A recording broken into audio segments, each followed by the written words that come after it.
I bet you didn't know that song had verses to it. So the 500th anniversary of the Reformation is kind of a big deal in the Christian world. Our Lutheran brothers and sisters really think this is a big deal, but it's really good for all of us to remember the history, to remember the story from which we come. So on October 31st of 1517, Martin Luther did what was sort of the equivalent to taking out the world's biggest internet ad or the television commercial in the middle of the Super Bowl. And he nailed his 95 Theses to the front door of his church, so that on All Saints' Day, which is November the 1st, everyone who showed up to church, which would be just about everybody in town, would see these 95 things that he longed to see change in the church. Now, these 95 things caused such a stir among the church that the Pope demanded that he retract these statements. Now, we know what happened. Luther did not do that, and the birth of the Protestant Reformation began.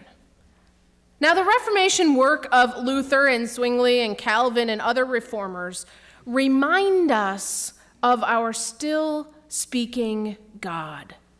It's a reminder to the church then and to us now that we should not be stagnant. Now, yes, tradition is super important, and history is super important, and we should know those things, but our still speaking God is always trying to reform, to reshape us into something new. Both of my previous churches had stained glass windows in them, and both of them had windows with the image of Luther nailing some papers to the wall. And it was such an important story that they had been depicted there in stained glass as a teaching reminder of the story, that we are always to be thinking, to be changing, to be people of faith that are growing. And as thinking, changing people of faith, we encounter the scriptures that Marlene read for us that are the Reformation Day scriptures. And these scriptures are somewhat troubling and come with a complicated past for us, because these readings have been used for centuries by Christians as exclusionary texts, used in ugly ways to make the claim that Jesus is the only way to believe, not some of our finest moments in history. So from Jeremiah, we hear talk of the new covenant. And Christians have used this text to say that new covenant is Jesus, and that's the only way, my friends, that we should be. Never mind that this text was written long before Jesus and that it was intended for the people of Israel, the Jewish people.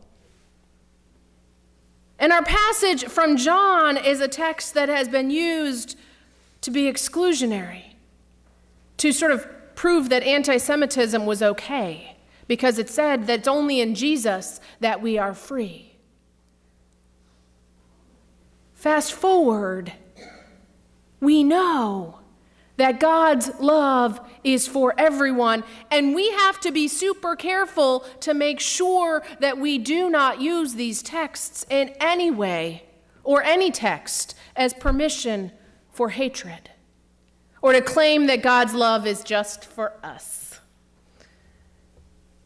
But these texts, even with the baggage, remind us of the Reformation that has been ongoing from the 1500s and even before that. As a church, we have continued to reform. We have continued to see where God is still speaking, where God is calling us to change. And we are to take seriously the words of the pilgrim John Robinson, who said, "There is yet more truth and light to break forth from God's holy word. And so we allow these texts to have new light to shine in them. And we can take from these sacred scriptures the reminder of the covenant relationship. That's a two-way relationship that we have with God, where God promises to be our God and where we promise to be God's people. And God promises to walk with us. And that frees us to be reformed.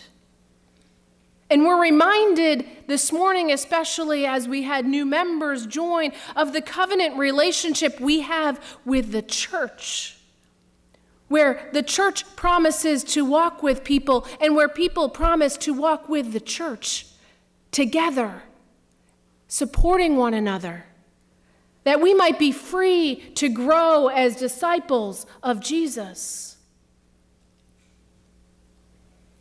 Friends, our still speaking God did not stop speaking when the Bible was put together. Our still speaking God did not stop speaking when Luther finished nailing his theses to the door.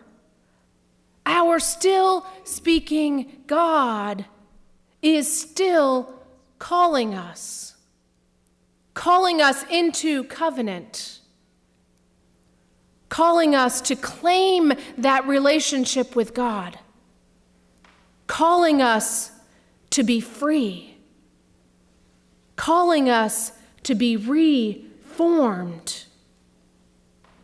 Because not only is change possible, it's expected of us. So where might God be calling us to reform now? That's for us to listen for. That's for us to pay attention to. But we can know that it is expected of us to change and be reformed as children of God. May it be so. Amen.